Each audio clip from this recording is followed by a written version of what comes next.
देखि बेलुकासम्म पठाउ गरेर 12-1500 कमाएर परिवार पालिरहेका राइडर अनि सर्वसाधारणहरूलाई अहिले नेपालमा बिहान बेलुका दुई छाक खान पनि धौधौ पर्ने अवस्था भइरहेको छ।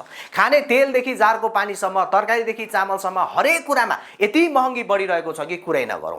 पछिल्लो 1 महिनाभित्र समग्रमा भन्नुपर्दा 40% भन्दा बढीले महँगी बढिसकेको छ। यही पाराले महँगी बढ्दै जाने हो भने नेपाल चाँडै नै विश्वको सबैभन्दा महँगो देशको 1 नम्बर सूचीमा पर्ने पक्का छ भने देशमा भोकमरी सुरु हुने पनि पक्का छ। अरु 1 दर्जन केराको 350 रुपैयाँ पुगिसकेको छ। तर दुःख लाग्ने कुरा के छ भने जुन केरा तपाईँ हामीले 350 रुपैयाँ तिरेर किनिरहेका छौँ त्यही केरा किसानले बारीबाट जम्मा 85 रुपैयाँ दर्जनले बेचिरहनु परेको छ। किसानले बेच्ने दर 85, हामीले बजारमा किन्ने दर 350 भनेपछि यो बीचको 265 रुपैयाँ हरेक दर्जनमा बिचौलियाले खाइरहेका छन्। हो, मुख्य समस्या यहीँनिर छ।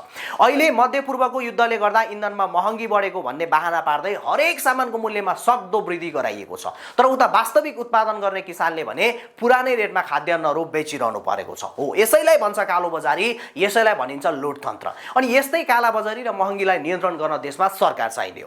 खैर, अब हेरौँ पछिल्लो 1 महिनामा कुन कुन कुराको भाउ कतिले बढ्यो त भन्ने कुरा। तरकारी आइटमको यो पछिल्लो 1 महिनामा मात्रै 116% ले वृद्धि भएको देखिन्छ। कागती प्रति किलो 250 बाट बढेर 355 रुपैयाँ पुगेको छ।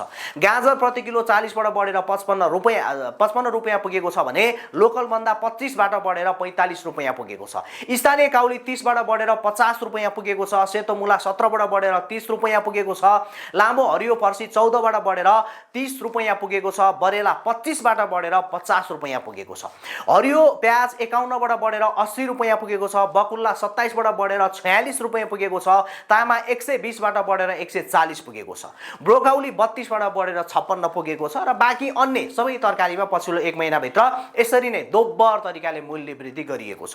यस्तै खाद्यान्नतर्फ कुरा गर्ने हो भने सोना मन्सुरी चामल प्रति किलो 85 बाट बढेर 95 रुपैयाँ पुगेको छ। स्टिम जिरा मसिनो चामल प्रति किलो 85 बाट बढेर 102 रुपैयाँ पुगेको छ। बासमती चामल प्रति किलो 170 बाट बढेर 185 रुपैयाँ पुगेको छ। ताइचन चिउरा प्रति किलो 130 बाट बढेर 170 रुपैयाँ पुगेको छ। पातलो चिउरा प्रति किलो 120 बाट बढेर 145 रुपैयाँ पुगेको छ। मोटो मसुरको दाल 155 बाट बढेर 165 रुपैयाँ पुगेको छ। राजमा प्रति किलो 250 बाट बढेर 310 रुपैयाँ पुगेको छ। जिरा प्रति किलो 650 बाट बढेर 700 रुपैयाँ पुगेको छ। गेडा धनिया प्रति किलो 230 बाट बढेर 300 रुपैयाँ पुगेको छ। अदुवा प्रति किलो 130 बाट बढेर 180 रुपैयाँ पुगेको छ। ब्रोइलर कुखुराको मासु तयारी मासु प्रति किलो 390 बाट बढेर 430 रुपैयाँ पुगेको छ। पनिर प्रति किलो 800 बाट बढेर 850 रुपैयाँ पुगेको छ। यी त केही उदाहरण मात्रै हुन्। यसरी नै बाँकी हरेक खाद्यान्नमा पनि उल्लेख्य रूपमा मूल्य वृद्धि भएको छ। यस्तै पानीको कुरा गर्ने भने मिनरल वाटर बोतलमा प्रति बोतल 4 रुपैयाँले बढेको छ भने प्रति जार 5 रुपैयाँको दरले बढेको छ। इन्धनको झन् कुरै नगरौँ, यो पछिल्लो 1 महिनाभित्र मात्रै पेट्रोल प्रति लिटर 62 रुपैयाँले बढेको छ। डिजेल र मट्टीतेल प्रति लिटर 95 रुपैयाँले बढेको छ भने हवाई इन्धन 135 र ग्यास प्रति सिलिन्डर 100 रुपैयाँले बढेको छ। नेपालको इतिहासमा एकै महिनामा यति धेरै महँगी बढेको सम्भवतः यो पहिलो पटक होला। मध्यपूर्वमा चर्किएको युद्धले गर्दा अहिले विश्व बजार नै महँगीको मारमा त परिरहेको छ। तर अन्य देशहरू भने नेपालमा जस्तो सबै कुरामा यसरी महँगी एकै महिनामा यति धेरै बढेको भने छैन। त्यसैले अब सरकारले कति पनि ढिला नगरिकन हरेक क्षेत्रमा भइरहेको काला बजारलाई तुरुन्तै रोक्नुपर्छ।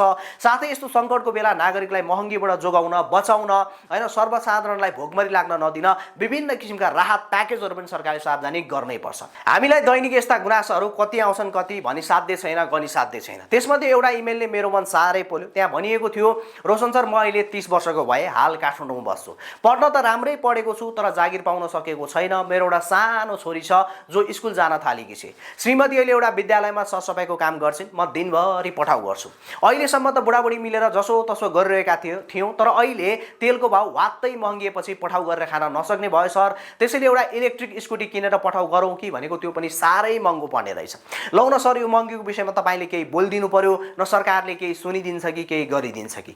यो एउटा म्यासेजले मेरो मन साह्रै छोयो। अनि यसो सोचे, यस्तो पीडामा त कति होलान् कति। अहिले विदेशमा बसेर फेसबुकमा अरूलाई गाली गर्न हामीलाई धेरै आनन्द छ, तर देशभित्र बस्ने नागरिक दिनदिनै तडपिनु परिरहेको छ। त्यसैले सरकार यो विपद नटरुन्जेलसम्मको लागि इन्धनमा लगाएका सबै खाले करहरू पूर्ण रूपमा छुट गरेर हुन्छ कि कालाबजारी नियन्त्रण गरेर हुन्छ कि के गरेर हुन्छ, नागरिकलाई राहत देऊ। सर्वसाधारणले कमसेकम बिहान बेलुका 2 छाक खान सक्ने वातावरण बनाइदेऊ। कमसेकम नागरिकलाई सरकार जिउँदै छ भन्ने आवाज दिलाइदेऊ।